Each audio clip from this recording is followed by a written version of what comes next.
फैबाय थानाय 9 अक्ट'नि दिनैहाय आसाम एसेम्बलि सोलिगासिनो दङ बाहाय नमिनेशन केम्पिंआ दिनै जोबथा सान दा बिनि गेजेराव नोंथाङा जे प्रेस मिट होनो सानदों दा बिनि गेजेरजों नोंथाङा मा फोरमायनो सानदों? खुलुमबाय गिबियावनो रायजो राजाखौ मोनसे गुरै खावलायहरगोन जायखौ बुङो जेन जेट लाइमोन सेंग्रा सिख्लाफोरखौ आं बे बाथ्राखौ लानानै दर टु दर केम्पेइन खालामदों आरो जितु दिनै आं मोनसे गुरै खावलायहरगोन जाय क'क्राझार बियाबनि 3 नं आरो बेयाव आंनि सबिया जाहैबाय जाहाजनि सावगारि दैयाव जावग्रा आं आसा खालामो जे जाय इउपिपिएल बिपिएफ खालामथों आंहा जेबो आपत्ति गैया खिन्थु खोथाया जाहैबाय एटलिस्ट क'क्राझार कन्स्टिटुवेन्सिखौ दिनै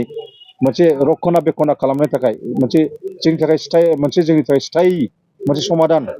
सल्युसन खालामनो थाखाय बे बाथ्राखौ आं दिनै बुंनो सानदों बेयो जाहैबाय प्रफेसनेल ग्रेजिं रिजार्भ आरो फरेस्ट ग्रेजिं रिजार्भ आरो लोगोसे जेराव बे बुस्थुखौ अनेक मानसियानो मिथिया professional grazing reserve forest grazing रिजार्भआ मा दैट मिन्स जेराव जोंनि गरिब गुन्द्राफ्रा मोसौ मैसो खांनानै जायो बारि बेफोरखौ गासिबो आदिबासिनि मानसिफ्रा बिहार झारखन्ड छत्तीसगढ़निफ्राय फैनानै गासिबो केपचार खालामजोब्बाय आरो लोगोसे जों साननानै नाय दिनै 6 शिड्युल ओनसोलाव ट्राइबेल ब्लक बेल एरियायाव जों नुनो मोन्दों मोनसे बाथ्राखौ जोबोद दुखु गोनां बेयो जाहैबाय गोबाङैनो गासिबो जोंनि माखासे ट्राइबेल ब्लक बेल एरिया हाखौ केपचार खालामजोब्बाय जेनेबा इलिगेल माइग्रेसनफ्रा अकुपाय खालामजोब्बाय जे ककाबाव दारि गोनांफ्रा दिनै नाख्रेबै दिनै आं मोनसे लाजिनो ओंखारो जे मोननै दलनि नेताफोरखौ जे इउपिपिएल आरो बिपिएफनि बाथ्राखौ बुंनो थाङोब्ला दिनै क'क्राझार कन्स्टिटुवेन्सिया ओरैबायदि पजिसन थासारियाव जानानै थांबाय सबसे हाइस्ट इलिगेल माइग्रेसन दङ जेखिजाया मानो मोनसे इलेक्सन गेलेनोबा इस्यु नांगौ बे इस्युआ जाहैबाय थै आरो थां जेरैखि जाया मोनसे खोथाखौ आं बुंगोन स्पस्ट बेनो आंना जाहैबाय जेनेबा जायगाखौ ट्राइबेल ब्लक बेलेराखौ क्लिन चिट खालामनांगौ बे बाथ्राया बेनो आरो बे उच्चेदनि बाथ्राया दिनै इउपिपिएलनि बिपिएफनि नेताफ्रा फंसे बाथ्रा बुङाखै आरो दा मा खालामदों 500,000 जेनेबा 500,000 2,000 3,000 बेफोरबायदि होनानै दिनै पाब्लिकखौ एंखुर सारनाय बायदि दाउफोरनो जेनेबा बेफोरबायदि खेथ्रयै जोङो अमाफोरनो आदार होनाय बायदि बेबायदि खेथ्रयै दिनै खालामदों आंहा दिनै सोरबा बेक्तिगते सोरबा आब' सेवलिखौ बुंनांगौ बाथ्रा गैया बेक्तिगते सोरबा आदा लरेन्सखौ बुंनांगौ बाथ्रा गैया एक्सुवेलि बिसोरनि माखासे सिस्टेमेटिकेलिखौ आं दिनै गाज्रि मोनदों दिनै आं मानि थाखाय बे बाथ्राखौ आं दिनै बुंनो सानदों दिनै बे खोथाखौ आं दिनै बुंगोन आंनि फाइदा बेनो जुदि एबार 3 नं क'क्राझार कन्स्टिटुवेन्सि 1 नम्बर जाहाजनि सबिया जुदि सावगारिया देरहायोब्ला अब्ला 100% निश्चित आं बे खामानिखौ मावगोन आरो आं जेरखम स्ट्रं एसएमएस मोनगासिनो दङ रायजो राजाफ्रा आंजों दङ 100% प्रत्येकटा यंगस्टार बर' जाथिखौ आं मोनसे खावलायगोन 67,000 एप्रक्सिमेटलि भट दङ क'क्राझार कन्स्टिटुवेन्सियाव बेयाव आं मोनसे बाथ्रा बुङो जाय इउपिपिएल बिपिएफ खालाम खिन्थु मोनसे खोथाखौ स्पस्ट खोथा बुङो एटलिस्ट मोनसे कन्स्टिटुवेन्सिखौ दिनै पाब्लिकेसन पार्टि अर्थात जाहाजनि सावगारियाव देसोमनानै देरहाहोगोन होननानै आसा खालामो कारण जोंनि रक्षना बेक्षना रैखाथिनि खबसनि थाखाय बे बाथ्राखौ आं दिनै बुङो आरो मोनसे खोथाखौ दिनै बुंगोन जाय यंगस्टार जेनेरेसन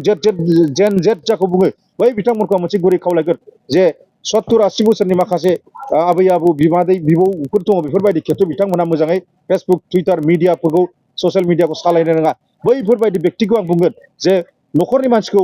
बा न'खरनि मानसिखौ सोमजायना हो बुजायना हो जाहाथे फैबाय थानाय दिनाव जे आदाखौ सापर्ट खालामनांगौ 100% बिथाङा उच्चेदनि बाथ्राखौ बुंगोन खारन मोनसे खोथाखौ आं बारे बारे बुंगासिनो दं जेब्ला जोंसार आरो जनकआ गावथार जादोंमोन सेरफांगुरि थानायाव बेयाव खुनु नेताफोरखौ आं नुवाखै दिनै बारे बारे बाथ्राखौ मानि थाखाय बुंदों इउपिपिएलनि बिपिएफनि खुनु एमएलएसफोरखौ सासेबो नुवाखै बे खोथायाव 145 धारायाव नाख्रां नासि खालामनानै आङो दिनै फाइट नांनांदों दारगाखौ आं नाख्रांनानै डाइरेक्ट बुंदों बिथांखौ टर्चार होदों नोंथाङा थाब खोन्था सोर माने जोंसारा जनकखौ मा हिसाबै लाबोनानै नोंनि माबायाव मारै इनकाउन्टार खालामनो मोनखो बे बाथ्राखौ बुंनानै आं खुगा बेखौ बेखेवदों अब्लासो बिथाङा बुंबाय सुरजित प्रानेस्वर बिथाङा लानानै थांबाय बे सुरजित प्रानेस्वर बिथांखौ आं होमब्ला डाइरेक्ट बेखौ होमबा आङो ओरैबायदि एटेक खालामदों बिथाङा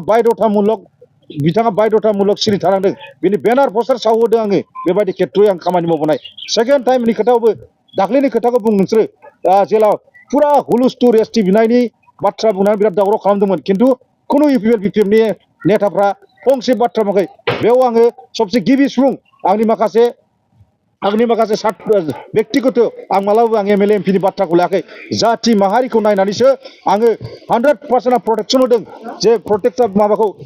जेन ट्राइबेल बिग्राफोरखौ बिनि उनावसो नुनो मोन्दों साफा इउटुबार बिथांमोना आंखौ फल' खालामनानै बिथांमोना होनदों बे जाहैबाय फल' खालामहोनाय गुबै व्यक्तियानो आंनो बेफोरबायदि इउटुबारनि बा आंनि फार्स्ट गिबि सापर्ट मोननायावसो दिनै बे बुस्थुआ निउट्रेलाव थाथ'नांदों नङाबा पजिसना गिलु बालु गाज्रि जानानै थांबाय थासारि बे सेथि नाम्बाराव जनक जोंसारनि बाथ्राखौ बुं नैथि नाम्बाराव बे एसटिनि बाथ्राखौ बुं थामथि नाम्बाराव जाहैबाय दाख्लैनि खेथ्राखौ आं बुंगोन जे दाख्लै जाथाय जानाय माबायाव कारिगावआव बेदर गोसोमजों आदिबासिजों माबा बर'जों फाइट जानायाव बुथारलायनायाव दिनै माबायदि खेबसे कन्डिसन जागोन बेयाव खुनु एमएलए एमपि सिपिपिएल बिपिएफनि बिथांमोनखौ नुवाखै खिन्थु थांनानै बारसोमहैदों बारसोमनायजों लोगोसे एसपिजों गुद्दा गुद्दि नांलायदों बे हिन्जावजों एसपिखौ आं बुंदों नोंथाङा बे सेटेलाइटखौ अफ खालामनांगौ जुदि सेटेलाइटखौ अफ खालामाबा दिनै आरो इत्यादि बुस्थुआ बेबायदि फेसबुक टुइटाराव नायनाय मानसिफ्रा आरो उत्तेजना जागोन माबा मिसलिड जागोन गावजों गाव बुथारलायनाय मानाय मोनसे रागा बुस्थुआ सोमजिगोन बेखौ थासारिखौ थाबै नायनानै बन्द' खालाम नोंथाङा होनदोंमोन बारे बारे होननानै बिथाङा आं बुंदों नोंथाङा जुदि बे खोथाखौ खोनासंबा नोंथाङा एडिसनेल नोंथाङा एसपिजों थांनाङा नोंनि बायद'था मुलुग आं केस थिसननांगोन दां बेफोरबायदि खेथ्रआव आं दिनै मावबोदों दिनै रायजो राजाफ्राबो एसे बुजिदोब्रा बे बाथ्राखौ बुंनो सानदों रायजो राजाफ्रा दिनै इउपिएल बिपिएफ बुंबाल' डाइरेक्ट भट बुसोमनांगौ बे बाथ्रा नङा बे बिटिसि इलेक्सन नङा बिटिसि इलेक्सन बा आलादा बाथ्रा बेयाव एबारनि खेथ्रआव कालेक्सन सरकार जानो थांगासिनो दङ हो बे बाथ्रायाव दिनै मोनसे स्पस्ट खोथा आङो दिनै मोनसे खोथाखौ बुंगोन क'क्राझार कनस्टिटुवेन्सिनि बा क'क्राझार कनस्टिटुवेन्सि जानानै मोनसेल' बाथ्रा बुंगोन क'क्राझारखौ एक नाम्बार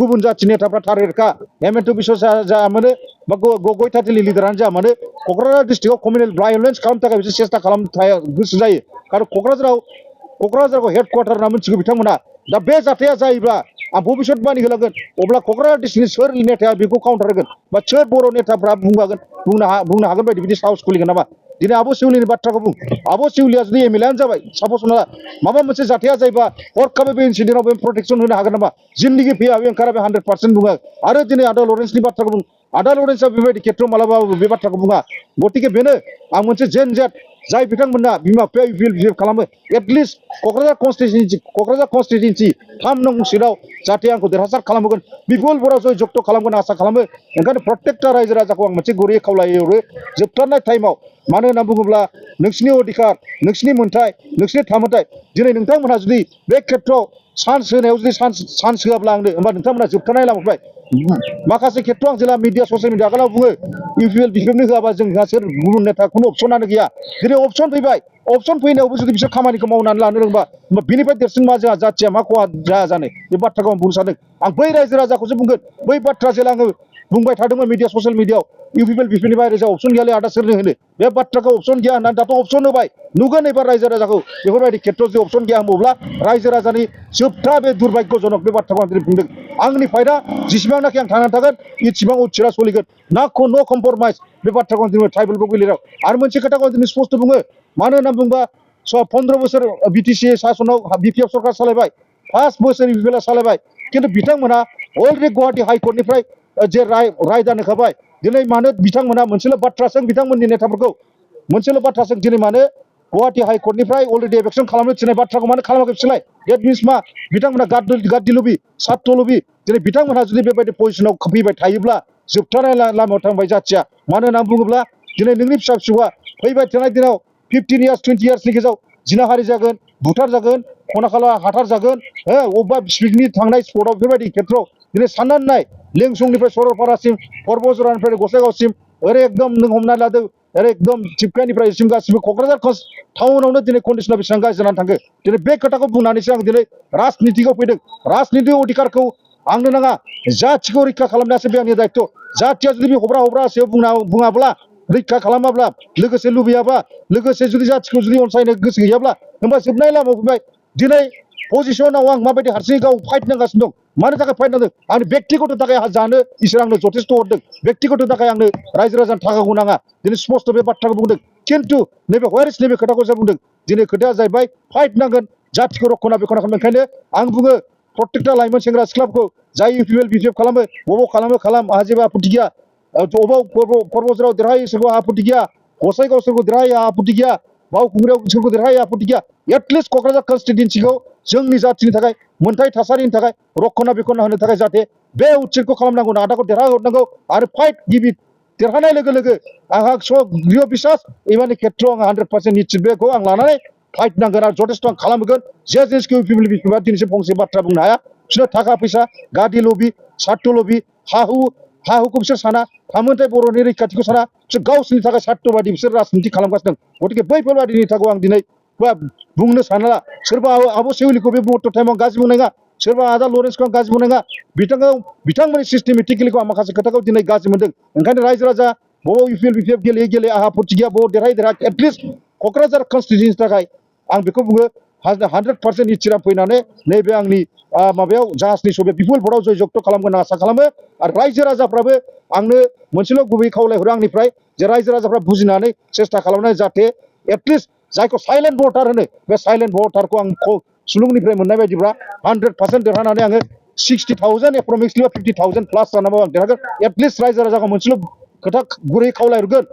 3 नं क'क्राझार बियाबनि रायजो राजा आइ आफा बिदा फंबायफोरखौ बर' माहारिखौ नोंथांमोना खौसेथि जानानै सिरि सिरि साइलेन्ट भटार हिसाबै आंनो 50,000ल' क्रस खालामना हो होमबानो 100% देरहागोन आरो नोंथांमोननि माखासे मावनांगौ लुगैया जा पजिसन थासारिया गाज्रि जोंनाव सोमजिनानै दं बे जिनिसखौ आङो 100% नाजागोन आरो U P P L P P एफआ जाहैबाय सात्र लबि गाद्दि लबि बिथांमोना फंसे बे बाथ्राखौ मावा दिनै नैबे सिटुवेसनाव माबाफोर एक्सटेन्ड जाबावोब्ला क'क्राझारनि खेथ्रआव बे समाव आब' सिउलिया बारसोमनो हागोन नामा आंनि नागिरगिरिनि बिथाङा बारसोमनो हाया आदार साहेब बारसोमनो हाया दा बे खेथ्रआव एक्सुवेलि क'क्राझार कनस्टिट्युन्सिनि थाखाय आं 100% सापर्ट मोनगोन होननानै आं आसा खालामो आरोखि